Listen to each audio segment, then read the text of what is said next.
नमस्कार दोस्तों, आपका स्वागत है इस खास ट्यूटोरियल में जहां हम सीखेंगे सीएनसी प्रोग्रामिंग। अगर आप मैन्युफैक्चरिंग इंडस्ट्रीज में कदम रखना चाहते हैं या सीएनसी मशीनों को समझना चाहते हैं तो ये वीडियो आपके लिए एक बेहतरीन शुरुआत है। हम आपको बताएंगे वो सारे बेसिक कंसेप्ट्स जो हर सीएनसी प्रोग्रामर को जानना बेहद ज़रूरी है। तो चलिए टेक्नोलॉजी की इस शानदार यात्रा की शुरुआत करते हैं और बनते हैं एक professional CNC programmer. So guys, आज के हमारे टॉपिक्स है coordinate system in CNC turning and what is absolute and incremental coordinates. So guys, coordinate system in CNC turning मतलब हमें सीएनसी टर्निंग में कौन से कोऑर्डिनेट्स होते हैं वो समझना है। गाइस, सीएनसी मशीन में जैसे कि आप इमेज में देख रहे हो, ये हमारा चक है, ये हमारा वर्कपीस है और ये हमारे कोऑर्डिनेट्स है, ये हमारे एक्सिस है, कोऑर्डिनेट सिस्टम। सो ये जेड डायरेक्शन है और एक्स डायरेक्शन। यहाँ पर एक्स एक्सिस जो है वो हमारा पार्ट का डायमीटर को कंट्रोल करता है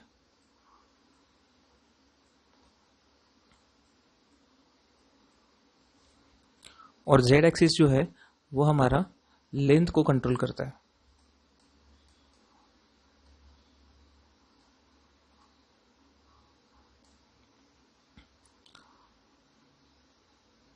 और गाइज, एक चीज और मैं बताना चाहता हूं, सीएनसी मशीन में दो रेफरेंस पॉइंट्स होते हैं। पहला होता है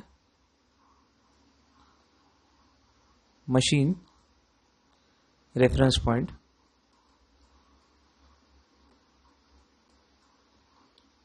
जो कि मशीन का x0 और z0 होता है, और सेकंड होता है वर्क पीस रेफरेंस पॉइंट, जो कि हमारा पार्ट का वर्क ऑफसेट होता है, जो कि 0 होता है। इमेज में जैसे हम देख रहे हैं, तो जहां पर एक्स एक्सिस, एक्स डायरेक्शन और जेड डायरेक्शन जहां पर मीट हो रहे हैं वो हमारा होता है ओरिजिन, जिसको हम वर्कपीस का सेंटर भी बोल सकते हैं। करेक्ट। मशीन का सेंटर अलग होता है और वर्कपीस का सेंटर अलग होता है, जो हम ज्योमेट्री में मेजर करते हैं या फिर G54 में मेजर करते हैं। और एक एडिशनल इंफॉर्मेशन मैं आपको और बताना चाहता हूँ, जो कोऑर्डिनेट सिस्टम है सीएनसी मशीन में वो हमारा कार्टेशियन कोऑर्डिनेट सिस्टम के बेस्ड है। कार्टेशियन कोऑर्डिनेट सिस्टम में भी दो एक्सिस होती है, एक्स और वाई। उसमें भी साइन ऑफ कन्वर्जन सेम ही होता है। जैसे हम Z positive right hand side में देख रहे हैं, लेफ्ट हैंड साइड में जेड नेगेटिव देख रहे हैं, अपवर्ड डायरेक्शन में एक्स पॉजिटिव देख रहे हैं, डाउनवर्ड डायरेक्शन में एक्स नेगेटिव देख रहे हैं। तो सेम कंसेप्ट हमने यहाँ पर सीएनसी टर्निंग में देखने को मिलता है। क्वाड्रेंट्स होते हैं गाइस कार्टेशियन कोऑर्डिनेट्स में, यहाँ पर भी सेम कंसेप्ट अप्लाई होता है। ये हमारा होता है फर्स्ट क्वाड्रेंट, ये सेकंड, ये थर्ड और ये फोर्थ। फर्स्ट क्वाड्रेंट में जो होता है वो एक्स की वैल्यू और जेड की वैल्यू हमेशा पॉजिटिव रहेगी।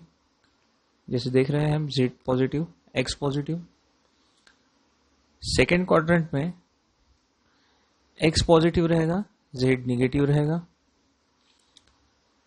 थर्ड क्वाड्रेंट में एक्स निगेटिव रहेगा, जेड निगेटिव रहेगा। ये एक्स निगेटिव है और जेड निगेटिव है। और फोर्थ क्वाड्रेंट में एक्स निगेटिव रहेगा और जेड पॉजिटिव रहेगा। सो गाइज, ये काफी इंपॉर्टेंट कंसेप्ट है जो हमें ध्यान में रखना जरूरी है प्रोग्रामिंग करने से पहले।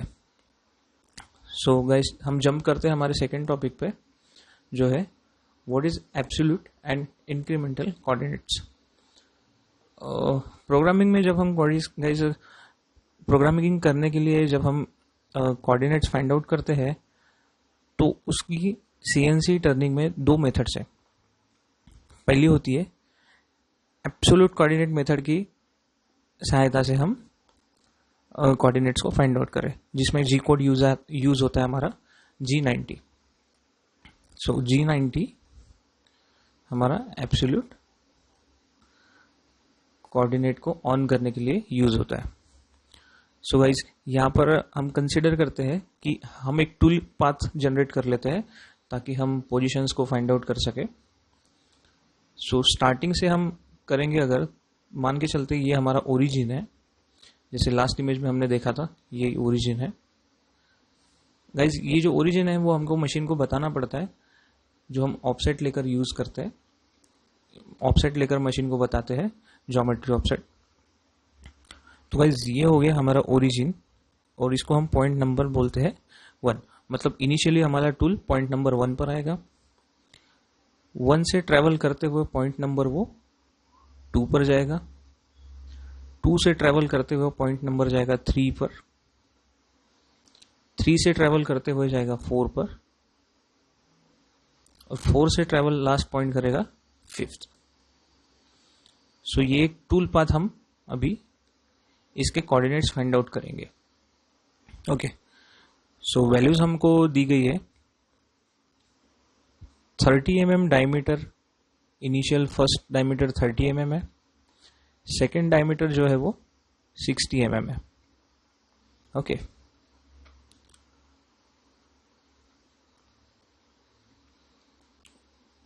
सो हम लिख लेते हैं पोजीशन एक्स की पोजीशन और जेड की पोजीशन।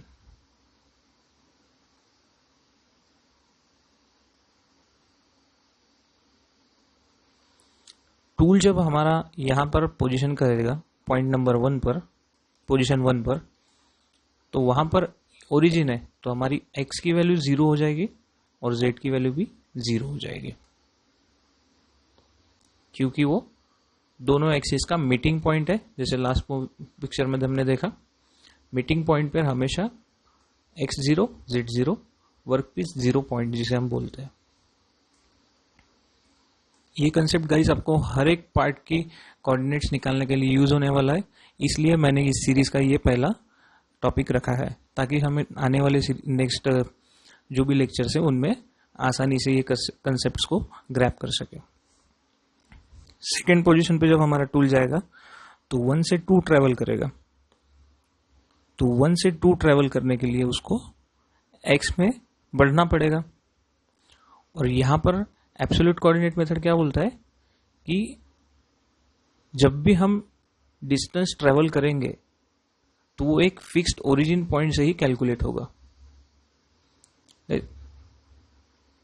एक बार मैं डेफिनेशन बताता हूं आपको।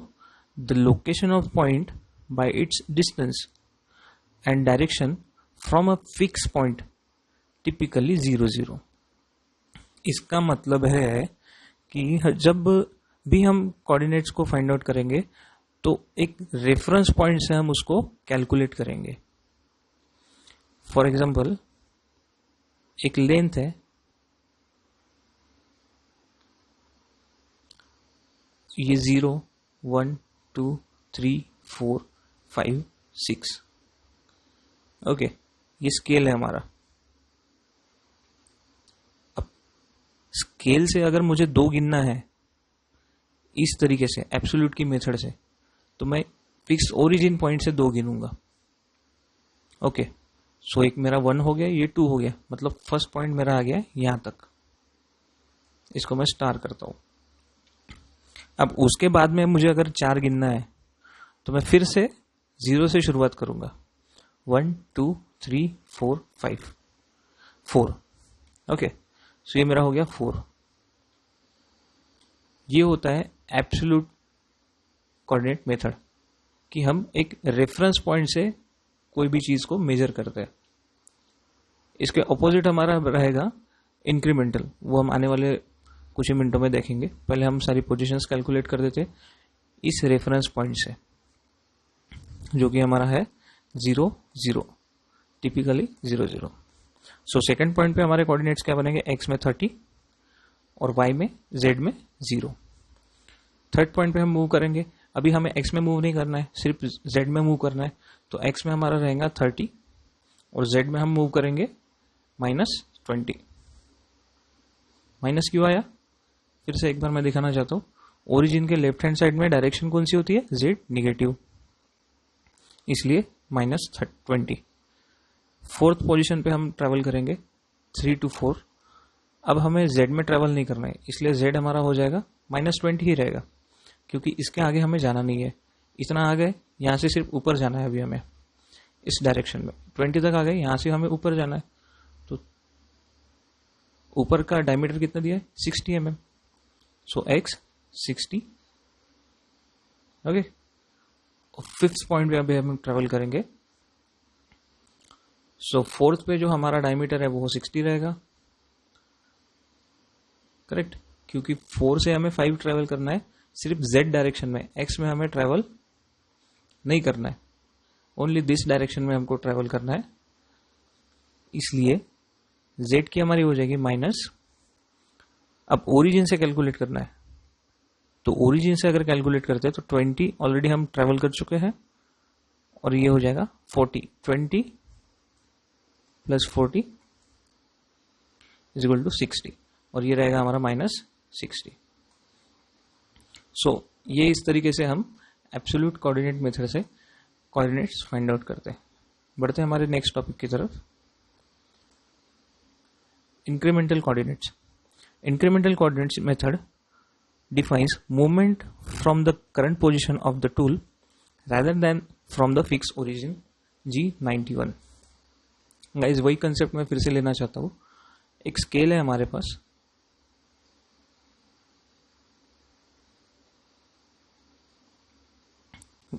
जीरो, 1, 2, 3, 4, 5, 6।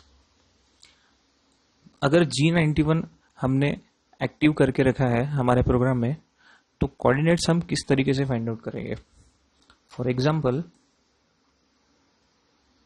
हमें बोला गया है कि इनिशियली तुम 1 यूनिट आगे बढ़ो, तो हम फर्स्ट पोजीशन पे 1 यूनिट आ जाएंगे। यहां पर ये 0 से हमने कैलकुलेट किया, ओके। सेकेंड कमांड हमें देना है कि हमें यहां से अभी 3 mm ट्रेवल करना है, 3 यूनिट्स आगे बढ़ना है। तो हम एब्सोल्यूट में कैसे यहां से कैलकुलेट करते थे, 0 से कैलकुलेट करते थे 1, 2, 3, करेक्ट, यहां पर आएगी एब्सोल्यूट से। बट इंक्रीमेंटल से अभी जो लास्ट पोजीशन है हमारा 1, यहां से हमें 3 यूनिट्स आगे बढ़ना है। तो हम बढ़े 1, 2 और ये 3। सो थर्ड पोजीशन जो है हमारी ये आएगी, करेक्ट। उसी कंसेप्ट का यूज करके अब हम इसमें कोऑर्डिनेट्स फाइंड आउट करेंगे। सो ये हमारा ओरिजिन हो गया, पोजीशन 1, पोजीशन 2, 1 to 2 ट्रेवल हो गया, 2 to 3, 4 एंड 5। फटाफट से पोजीशन लिख देंगे। एक्स में x direction,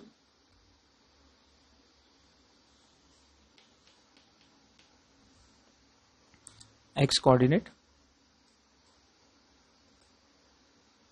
and Z coordinate.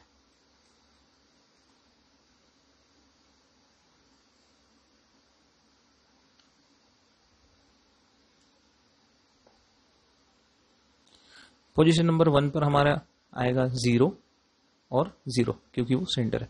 अभी 1 से 2 को हमें ट्रैवल करना है, तो जो भी वैल्यूज हम सेकंड पोजीशन पे लेंगे उसके लिए रेफरेंस जो रहेगा उसका लास्ट पोजीशन रहेगा। सो हमारा लास्ट पोजीशन था 1, 1 था 0, 0।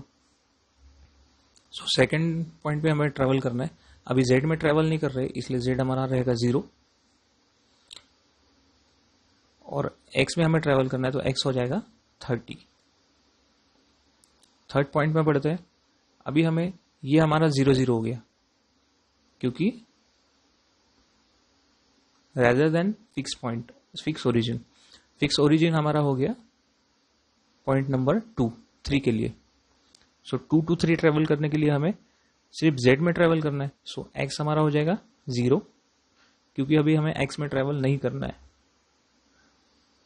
और z हमारा हो जाएगा -20। अब हमारी थर्ड पोजीशन हो गई है, जो करंट पोजीशन है वो हो गई हमारी 0 0। तो यहां से हमें अपवर्ड ट्रेवल करना है 4th पर। 30 हम ऑलरेडी ट्रेवल कर चुके हैं, फिर यहाँ पे हमें चलना पड़ेगा 30 प्लस, और z 0, और 5th पोजीशन हमारी आएगी x 0 और z -40।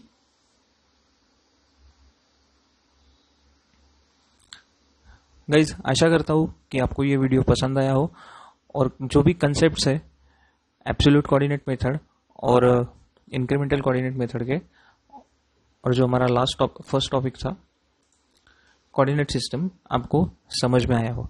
अगर समझ में आया हो तो कृपया अपने दोस्तों से शेयर करें, लाइक करें और सब्सक्राइब करें ऐसे ही वीडियोस पाने के लिए। Thank you.